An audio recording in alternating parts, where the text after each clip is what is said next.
Alors, ben, Ezrat Hashem Idbarach, comme cette semaine, Parashat Vayakel Pekoudé, Tafshin Pegimel, on a aussi Parashat Achodesh. Parashat Achodesh, qui est en fait la quatrième lecture des quatre parachiotes qu'on devait lire. Donc, c'est la première, c'était Shkalim, ensuite Zachor. Le Shabbat qui est passé, on a lu la parashat Para. Et là, on est arrivé, la dernière, la quatrième, ça va être ce Shabbat-là, qui est Vayakel Pekoudé, parashat Chodesh. Donc, on va essayer de donner une idée là de Chodesh. C'est quoi le Chodesh? Et dans quoi on doit se renforcer? Dans quoi on doit se renforcer ce Inyan de Chodesh? Qu'est-ce que ça vient nous enseigner? Parce que le Chodesh, on parle de Rosh Chodesh Nissan. Et là, Bezrat Hashem, on va voir un passage du Zohar HaKadosh, sur Parashat Chodesh, qui va parler de Rosh Chodesh Nissan. Et là, le Zohar HaKadosh, c'est exactement comme le Rashi. Le Rashi qui commence la Torah et il ramène Amar Rabbi Yitzhak. Amar Rabbi Yitzhak, la itzteri horaita, les mirtav et la me'achodesh hazeh, lachem rosh chodashim. Ça veut dire que le Zohar HaKadosh, et bon, ça c'est rien qu'une parenthèse que j'ouvre, c'est que c'est des dizaines d'endroits, hein. Tu vois que Rashi Beruach HaKodesh, il emploie exactement les mêmes mots que le Zohar. C'est exactement ça le Zohar. Qui ramène le Zohar sur Rabbi Yitzhak. Parce qu'il y en a qui disent que Rashi, il voulait honorer son père au début du Chumash, donc il a donné un enseignement au nom de son père, Amar Rabbi Yitzhak. Mais tu vois que c'était un Ruach HaKodesh, qu'en fait c'est Rabbi Yitzhak du Zohar HaKadosh, qui était bien avant son père. Donc c'est Rabbi Yitzhak du Zohar HaKadosh. Et là tu vois le Ruach HaKodesh qu'il avait, extraordinaire. Bon, je ferme la parenthèse. Maintenant on va voir qu'est-ce que Rabbi Yitzhak il nous dit. Rabbi Yitzhak il nous dit, Amar Rabbi Yitzhak, Lo yitztarich horaita le mirtav ela me'achodesh hazeh lachem rosh chodashim.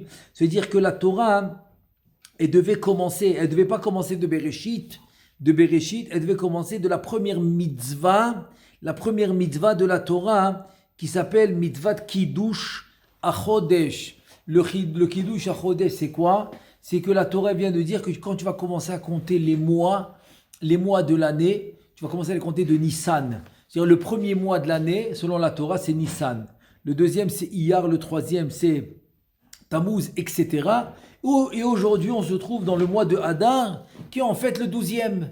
Voilà, on est dans le mois qui est le 12e mois de l'année, qu'on va compter les mois. C'est pour ça que selon le Ramban, quand tu vas faire un chèque, par exemple, tu vas dire le 2, 3, ou le 4, 3, etc.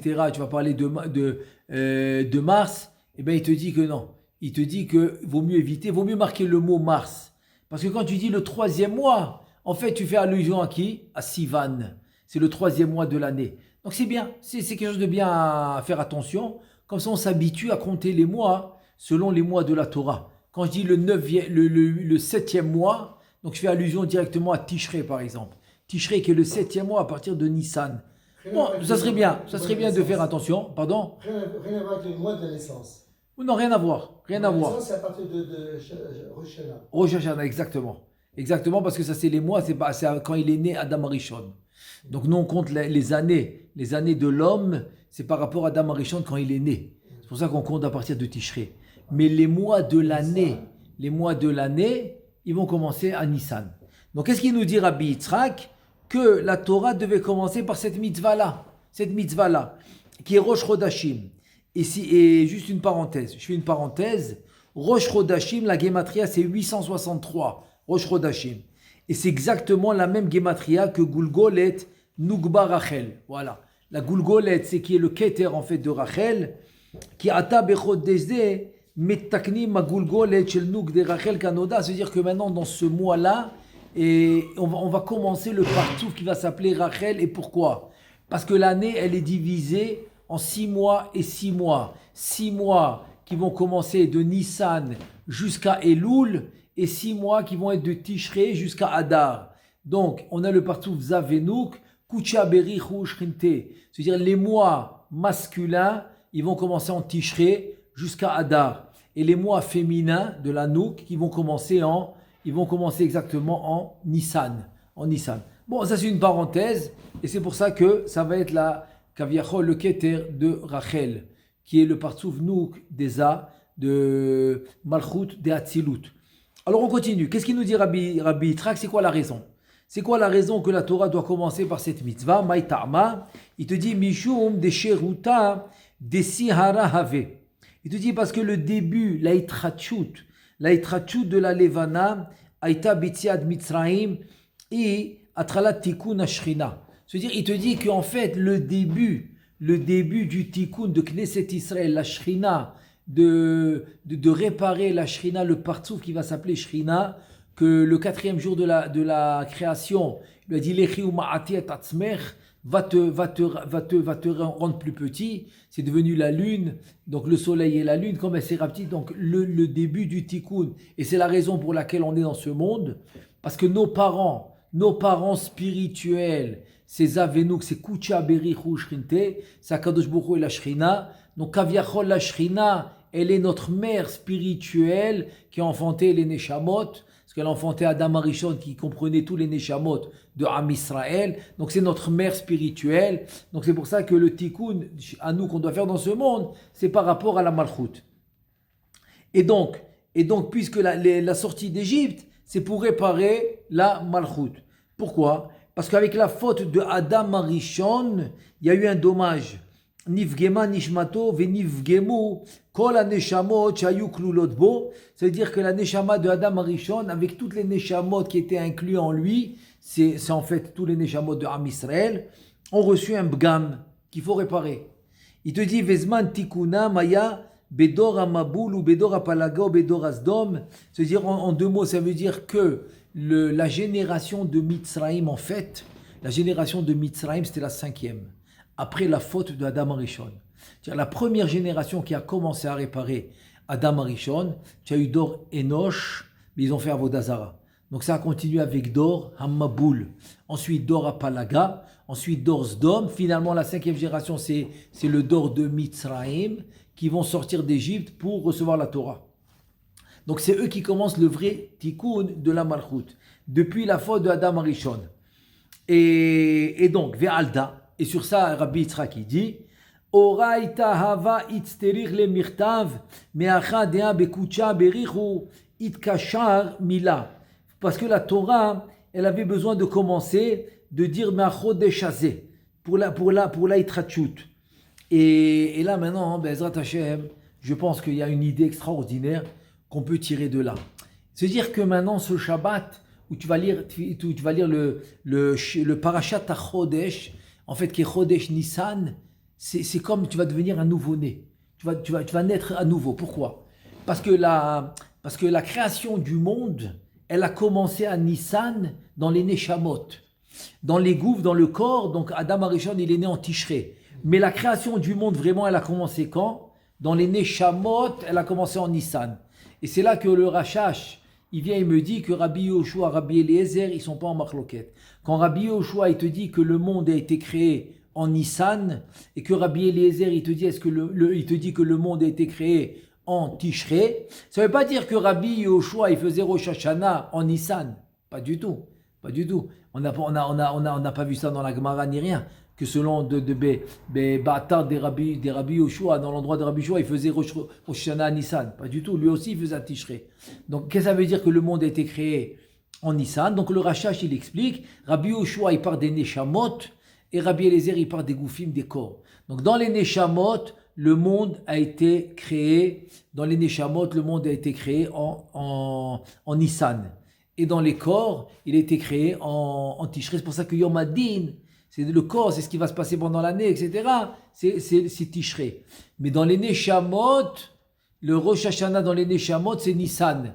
Et là c'est pour ça que tu dois lire le Parashat HaChodesh qui vient du mot Itrachut.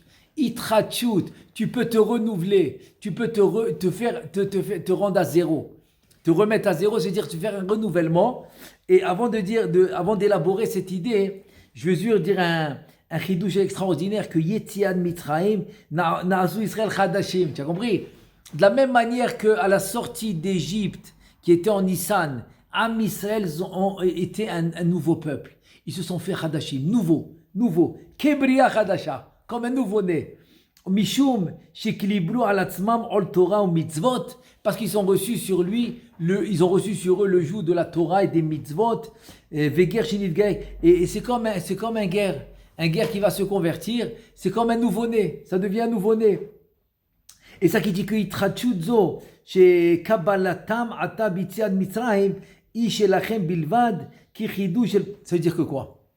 Ça veut dire que ce renouveau, il est spécialement pour ce Chodesh Nissan, parce que dans les Neshamot. Et pour avoir ce renouveau, qu'est-ce qu'ils ont fait? Ils ont reçu sur eux le joug divin, le joug divin, c'est sûr, mais le joug de la Torah et le joug des mitzvot, Ol Torah ve Ol mitzvot, qu'ils ont reçu sur eux. Et c'est, hein? Ah bon, il a fait. Aussi, oui.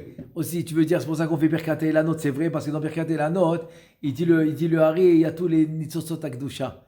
Il y a tous les Nitzotzot, les étincelles de sainteté dans les arbres, dans les feuilles, etc. Donc c'est vrai. C'est en rapport aussi avec le Birkat Elanot. Et donc voilà, ce renouveau, il se fait en Nissan. Maintenant, comment j'ai à faire? Et c'est pour ça que Ben Nissan Nigalou, Ben Nissan, il y a eu la Géoula, ou Ben Nissan Atidim, la Géoula, elle va être un qu'en Nissan. C'est le renouveau. Voilà, c'est maintenant, voilà, dans Bezrat Hashem, dans une semaine, Bezrat Hashem, ça va être Nissan, donc c'est le renouveau, c'est la Géoula. Maintenant, pour faire ce renouveau, il faut une Nekuda, il faut un point que l'homme, il doit prendre conscience. Et c'est quoi le point principal et le point de base, c'est-à-dire la base que l'homme, il doit avoir en lui pour réussir, c'est une chose, se dire je suis capable. Le problème chez l'homme, il dit non, je ne suis pas capable. J'ai le travail, j'ai les activités, j'ai la famille, la femme, les enfants, la parnasa. J'arrive pas à faire tout. Et la tfila, je ne peux pas. C'est-à-dire que l'homme, il a des freins. Il se met des freins. Et dès que l'homme, il se met des freins, donc ça le bloque. Il n'arrive pas à avancer. Donc le renouveau, il se ralentit. Il se met pas en pratique. Quand l'homme, il vient et tu dis je peux, eh ben il peut réussir. Il peut réussir. Sur ça, on raconte avec le frère de Rabbi Chaim Mivolojin, et qui était aussi l'élève du Gaon Mevilna, Rabbi Zalman il s'appelait, qui était aussi l'élève du Gaon Mevilna. Un jour, il était dans un sifria et il est en train d'étudier une Gemara qu'il est en train d'étudier. Et là, il avait besoin d'un livre. Maintenant, ce livre, il s'est avéré qu'il était derrière une sifria, derrière une bibliothèque, et que cette bibliothèque, il fallait au moins 4, 5, 6, 5 personnes minimum pour la pousser, pour qu'il puisse récupérer le livre qu'il voulait. Et lui, il était tellement dans le sujet, il voulait absolument réussir, il voulait absolument le livre. Parce qu'il était en plein sujet dans la Gemara, il voulait voir le livre. Alors qu'est-ce qu'il a fait? Il a commencé à faire le va-et-vient dans la pièce, il a commencé à se dire le Bashamaim li veloze, si même si elle est Bashamaim, il faut monter là-bas. Il veut dire elle est Karov elecha davar me'od beficha bilvavecha la'asoto. La chose est proche devant toi. La Torah n'est pas Bashamaim, elle est là. Il a commencé à se mettre dans l'idée que la Torah elle est pas loin, elle est là. Elle est là, et il vient d'un coup et il pousse la sifria tout seul. Il a réussi à la pousser. Il s'est mis dans la tête qu'il est capable, donc même des choses impossibles, c'est devenu possible. Il a poussé la sifria et c'est comme ça qu'il a réussi à voir le livre. Se dire que finalement, que l'Aïtrachut c'est quoi? L'Aïtrachut te dire c'est que si maintenant le roi, il te dit que tu es capable, et si je t'ai ordonné la Torah, 613 mitzvot, en fait 613 de mitzvot de la Torah, et 7 mitzvot des Rabbanan, si je te dis que tu es capable de les faire, c'est que tu es capable de les faire. Ah, mais tu me dis, attends, mais tu as parlé mitzvot, tu as pardes, pshat, remes, drashot, comment je peux faire? Je ne peux pas tout faire. Je te dis, si je te dis que tu es capable, tu peux le faire. Maintenant, qu'est-ce qu'il faut? Il faut réveiller le ratson. Le ratson, c'est les mêmes lettres que tsinor. Tu vas créer un tsinor, c'est comme un tuyau directement spirituel. Donc, dès que tu vas créer ce tuyau spirituel qui s'appelle tsinor, qui s'appelle ratson, donc tu vas commencer à avoir des forces inhumaines. De la même manière que la Torah de la Kabbalah, il te dit Rabbeinu Chaim Vital, il te dit c'est une intelligence inhumaine, c'est pas humain. Celui qui pense que la Kabbalah c'est une intelligence humaine, donc il n'a rien compris. Il n'a rien compris de la Kabbalah, c'est pas ça la Kabbalah. La Kabbalah c'est une intelligence qui n'est pas humaine, c'est une intelligence divine. Donc de la même manière qu'il va réussir à comprendre une Kabbalah qui est une intelligence divine par la volonté et par le désir qu'il a de faire la volonté d'Hachem, donc il va aussi réussir à avoir des forces inhumaines. Des forces inhumaines à connaître la Torah, à se rappeler de la Torah, à pouvoir étudier tous les 4 parties de la Torah, Pshad, Remesh, Dras, Sod. Mais il faut maintenant, ce ratson, cette volonté, ce désir de vouloir le faire, il commence à Nissan. Il commence à Nissan, Parashat HaChodesh, Itrachut, renouveau. C'est un renouveau que l'homme il doit se faire. Et là, je me suis rappelé maintenant un très beau machal. Très beau machal, il dit comme ça.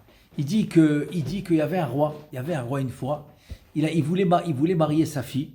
Et comme il a vu une fille unique, donc il voulait vraiment quelqu'un de fidèle, de sincère, que le gendre qui va rentrer, qui va être le prince et qui va devenir le roi, parce qu'il avait une fille unique, qu'il soit quelqu'un vraiment de bien, qu'il soit vraiment loyal, qu'il soit de confiance, etc. Donc il a réfléchi, qu'est-ce qu'il peut faire?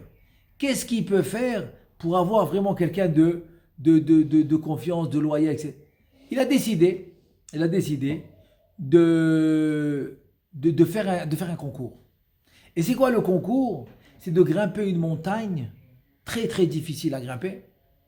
Et celui qui arrive au bout de la montagne, eh ben voilà, il devient mon gendre, il marie ma fille. Évidemment, les trésors sont ouverts, la richesse, tout ce qu'il veut, il n'y a pas de problème, rien ne va lui manquer. Et avec le temps, c'est normal, il va devenir prince au début, après il va devenir vice-roi, et après les 120 ans du roi, il va devenir lui-même le roi. Et voilà, il a lancé le concours. Donc c'est évident qu'au début, il y a des milliers de concurrents, donc il y a beaucoup de participants qui arrivent, etc. Il commence à monter, et voilà, un jour, 2 jours, les concurrents commencent à diminuer parce qu'ils voient la difficulté. À peine s'ils arrivent à 10%, 20% de la montagne, il dit, mais ce roi, il est complètement fou. Il nous a pris pour qui? C'est impossible, impossible, ça réduit. 1 semaine, 2 semaines, ça réduit. Après un mois, il en reste un. Et lui, il est arrivé peut-être à 30%, 33%. Et lui, il a continué. Parce qu'en fait, il s'est dit comme ça. Il dit, si le roi, il a dit qu'on peut y arriver, j'ai confiance, on peut y arriver. Il s'est bien dit. Et après 39%, à peine, même pas 40%, il a trouvé un ascenseur dans la montagne. Il est rentré dans l'ascenseur et il est arrivé jusqu'au bout de la montagne. Et c'est comme ça qu'il a réussi à monter. Et le roi lui a dit, c'est toi qui es élu et c'est toi que je choisis. Parce que tu as eu confiance en moi. Ça c'est le mashal. Le nimshal, la parabole, c'est quoi? C'est que Akadosh Baruch Hu, il dit, c'est sûr que quand tu regardes ça dans les yeux matériels, physiques, matière, c'est impossible. Le pardès. Attends que je finisse le pshat d'abord. Tu me parles de pshat, remez, drasod. Tu me parles de 613 mitzvot et 7 des rabbanan. Ça fait 620. Rajoute maintenant les détails aux mitzvot. Tu arrives à des centaines et des centaines et des... Ça ne finit pas. C'est-à-dire que vision physique, matière, matérielle, en 2 mots, c'est impossible. C'est impossible. Donc ça, c'est les concurrents qui s'enlèvent dans le machal. Les concurrents qui réduisent, jusqu'à qu'il en reste un. Dans le machal, en fait, un, c'est quoi? C'est celui qui a confiance vraiment. Ce un, ça peut être plusieurs, mais chacun, c'est un individu, c'est-à-dire c'est individuel, quoi. Individuel. Chacun, c'est spécial pour Hachem. Chacun, c'est comme l'élu. C'est comme s'il a été élu. C'est l'élu d'Hachem, parce qu'il a eu confiance. Et quand il a eu confiance, qu'est-ce qu'il fait Hachem? Il lui donne des forces inhumaines. Il lui donne un cerveau inhumain. Donc il commence à avoir des forces plus qu'il pouvait penser qu'il pouvait faire.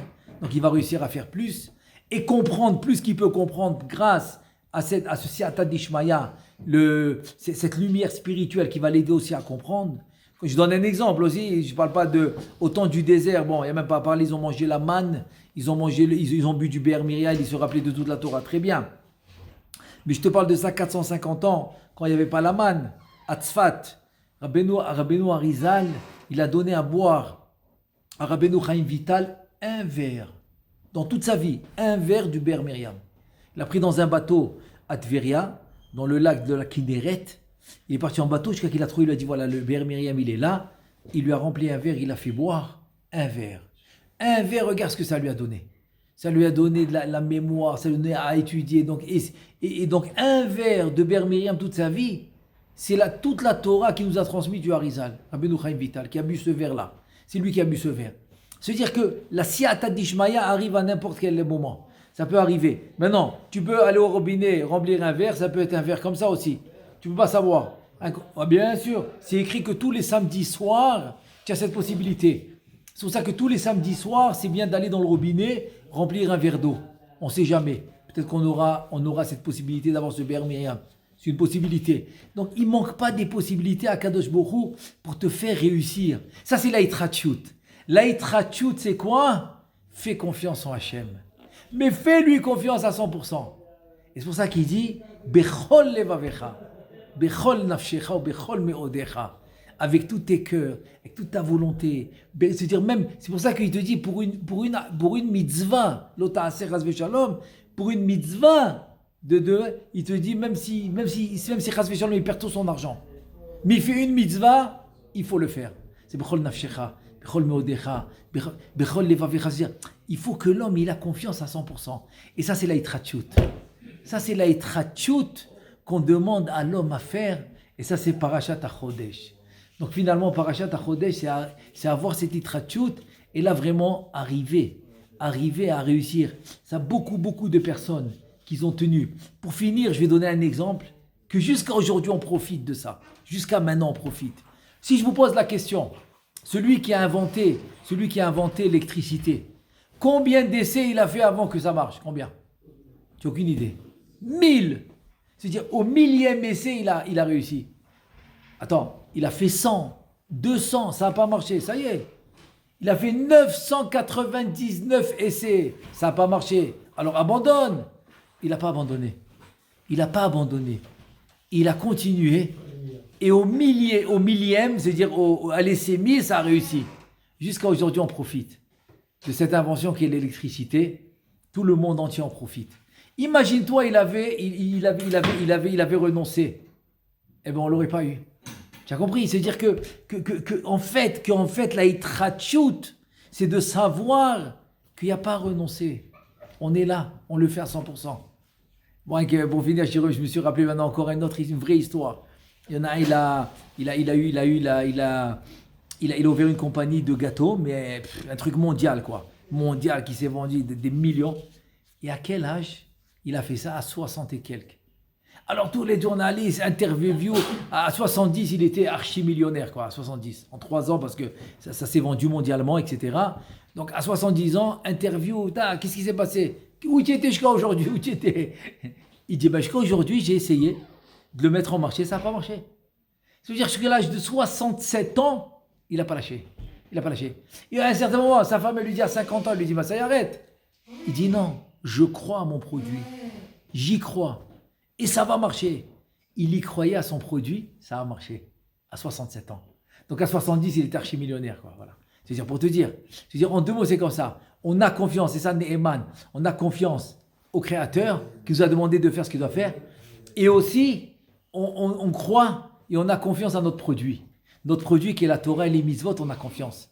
Donc c'est ça la itrachut. Le renouveau, c'est quoi? C'est me remettre en confiance et avoir confiance au Créateur et avoir confiance et croire croire à ce que je fais, la Torah et les mitzvot, et là, Bezrat Hashem, Chaddesh, c'est-à-dire qu'on se Chaddesh Amenu Kekedem, qu'on puisse se renouveler comme à la sortie d'Égypte pour réaccepter la Torah et les mitzvot à nouveau. Bezrat Hashem, Beparashat HaChodesh, Amen ve Amen.